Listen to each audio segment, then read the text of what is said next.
예, 여러분 안녕하십니까? 여당 국힘당이 선거에 참패를 하고 난 이후로 이 비대위를 꾸민다. 또 나아가서 이제 여당의 전당대를 앞두고 대표를 누구를 뽑느냐, 원내대표 뭐 이런 것을 뽑는 일에 심각한 몸살을 지금 앓고 이 논란을 낳고 있는데요. 자, 여기에 대해서 이 한동훈 전 위원장이 이 경선에 참여하게 될 때는 여당이 심각한 분열이 되어질 것이다. 이 자유일보 오늘 아침 신문을 받아보니까 그런 제목이 저는 아주 전적 동의를 하는 척입니다. 이 3년이나 남은 대통령에 대해서 여당의 분열뿐만 아니라 분열의 도화선이 되고 식물 대통령이 될 가능성, 그리고 국민의 이제 중도에서 찍었던 사람들도 더 이제 등을 돌리게 될 그런 가능성이, 이렇게 이제 당이 괴멸될 그런 가능성이 크다 하는 점에서 우리가 큰데요.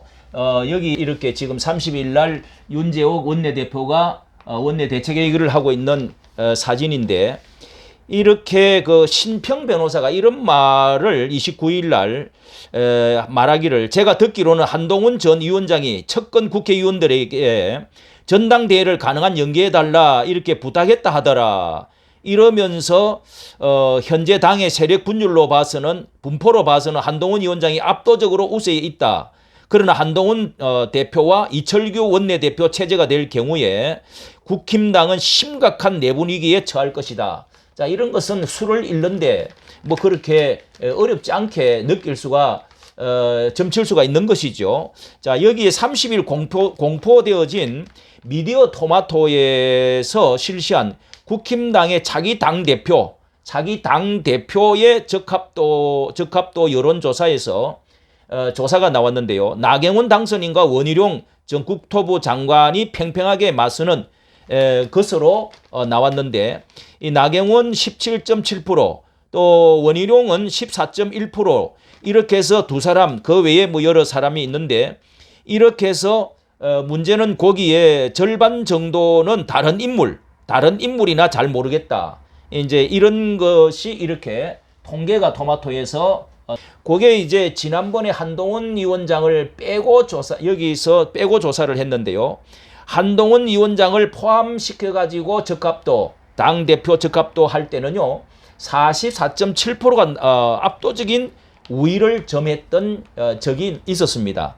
그래서 한동훈의 인기, 뭐 수고했던 거, 또 어느 정도 역할했던 거, 이런 것들을 인정을 하지만은 또 어쨌든 전적으로 다 맡겨놓고 이 대패를 한 것도 사실이고요.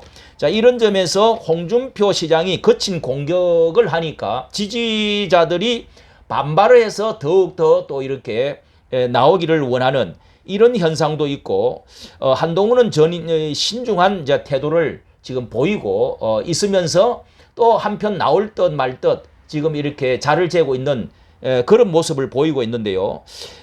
친윤의 핵심인 이철규 의원 출마에 대해서는 뭐 소통의 적임자다, 뭐 이렇게 여기 조정훈 의원과 김용태 당선인은 야당과 협치하고 또 대통령실과 원활한 소통이 가능하다, 이렇게 주장하는 사람이 있는가 하면은, 뭐 홍준표 시장이나 김태흠 지사 이런 사람들은 이 철규 의원이 원내대표 출마에 대해서는 패장이고 후한 무치 등 이런 단어를 거칠게 이렇게 쓰면서 이 반대를 한 사람도 의원들도 또 많이 있습니다. 자, 이와 같이 이 한동훈 위원장이 당대표로 앞으로 나오게 되면은 이게 이제 어떤 문제가 일어나느냐, 이 한동훈 책임론과 대통령 책임론 이런 것들이 이제 결국은 이 중심에 있는데요.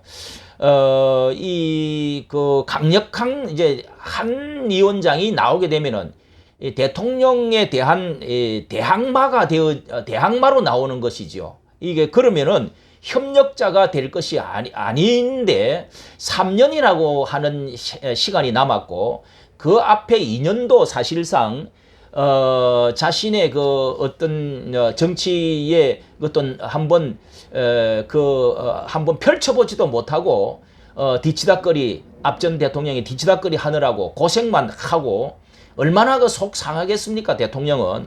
그런데 3년 임기가 남은 이래 대통령 중심으로 단결을 지금 해야 되는데 하지 않으면은 만약에 1년 정도만 남았다 이러면은 레임덕이라고 하는 뭐 과거처럼 그렇게 나를 밟고 가라 뭐 전임 대통령들이 그런 말까지도 해가지고 바톤을 넘겨주기도 했는데요. 지금은 3년이라는 세월이 남았습니다.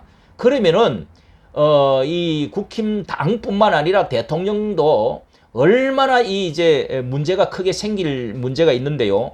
한동훈과 김경률 이 두 사람은 원래 한 몸과 같았습니다.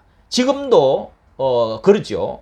그리고 이 그 비대위원들 해가지고 이 선거 기간 동안에 대통령실과 너무도 멀리 가버렸습니다. 예, 상처를 많이 생채기를 냈습니다. 이 마리 앙뚜아네트 이런 문제로 해가지고 뭐 사임을 해라 이런 말도 했지만은 대통령이 그거를 빨리 눈에 넣어도 안 아프다 이런 그 사람으로 해가지고 밀어주기 시작했죠. 분명히 전권을 주고 밀어줬는데 이 대통령의 실정에 대해서 윤 정권 심판론에 동조를 했습니다. 계속 동조를 해가지고 그 프레임에 끌려가지고 결국은 이런 이제 패배를 하게 되어졌는데요. 자, 여기에도 한동훈의 책임이 전략 책임이 없잖아 있죠. 그리고 선거를 마치고 난 이후에도 대통령실의 80%가 잘못이 있다. 자, 요렇게 김경률의 입을 통해서 말을 했습니다. 이 대통령의 심정은 어떻겠습니까? 두 번 또 만남을 요청을 했는데 어쨌든 간에 내용이 뭐 오찬이니 만찬이니 요청을 했는데도 불응을 할 뿐만 아니라 알고 보니까 그 전날 후로 해서 자기 이제 비대위원들 수고했던 사람들 이런 사람들을 만나가지고 이렇게 그 만남 회의를 가졌다. 참 이런 것은 이미 만나기 더 이상 힘들다 하는 것을 대통령실은 판단했을 것 같습니다. 이게 이제 대통령 한동훈의 이 사단이 이제 만약에 이제 들어오게 되어지면은 국힘당은 반드시 둘로 쪼개질 수밖에 없는 그런 감정과 그 이념 뭐 이런 여러 가지들이 이제 책임 이런 것도 포함되어 있죠. 그런데 진흙 싸움 이전 투구를 하게 할 수밖에 없고요. 국민의 신뢰를 특히 이제 중도가 찍어줬던 것마저도 다 이렇게 신뢰를 상실하고 괴멸되는 더 인기가 대통령 인기도 더 내려가고 또 한동훈도 결코 이게 유리한 입장은 아니라는 거. 그러니까 이게 이 수를 한동훈 머리 좋은 사람이 못 읽겠습니까? 그럼에도 만약에 나온다고 하면은 이게 이제 대통령은 대통령대로 이제 식물 대통령이 되는 게 저 민주당이 너무도 강력하여졌는데 이재명 당을 그 뭉쳐있는 사람을 보십시오.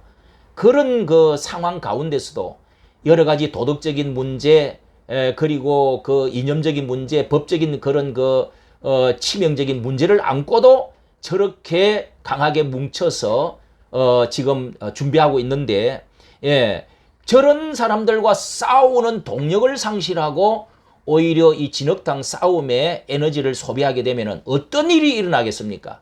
이것이야말로 식물 대통령 더 나아가서 자칫하면은 이제 탄핵 정국으로 갈 수 있는 가능성이 많아진다는 것입니다. 이걸 어떻게 이 수를 못 잃고 이렇게 행동을 할 수가 있겠습니까?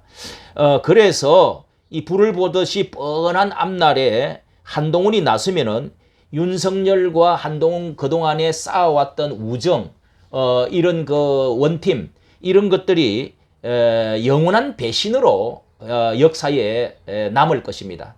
참 너무도 이것은 정말 눈물겨운 일이고 또 자유우파 정당이 둘로 쪼개져서 힘을 잃고 많은 이런 장본인이 되어지고 나라의 이 우파 그나마도 약화되어진 이 자유우파 보수우파가 세력이 괴멸이 되어지고 나라가 어려움에 처하는 그런 밀어 넣는 죄인이 될 수가 있다.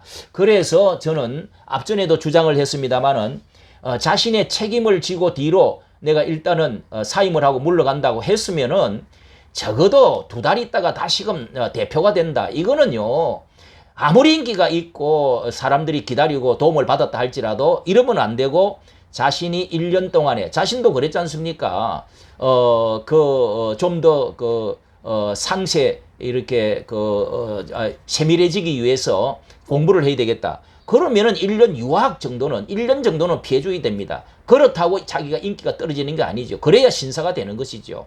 그리고 아니면은 보궐선거에 앞으로 분명히 보궐선거에 뭐 5석이든 나올 겁니다. 그때에 나가가지고 자신이 공부를 하겠다고 하면은 국회의원 아무도 안 해봤는데 젊었는데 1년 동안에 한번 4년 동안 그러면서 감정도 추스리고 대통령도 협력하고 또 그동안에 싸웠던 이 모든 것들을 회복하는 또 이런 기간을 갖는다는 것도 아주 훌륭하게 박수를 받을 수 있을 것이라고 생각이 되어집니다. 정말 분열의 도화선이 되어지고 식물 대통령 또 탄핵의 어떤 정부 개멸되는 이런 일들이 내 개인적인 욕심 때문에 이래서는 절대로 안 된다 하는 것을 강조하고 싶습니다. 이까지 정치 감사합니다.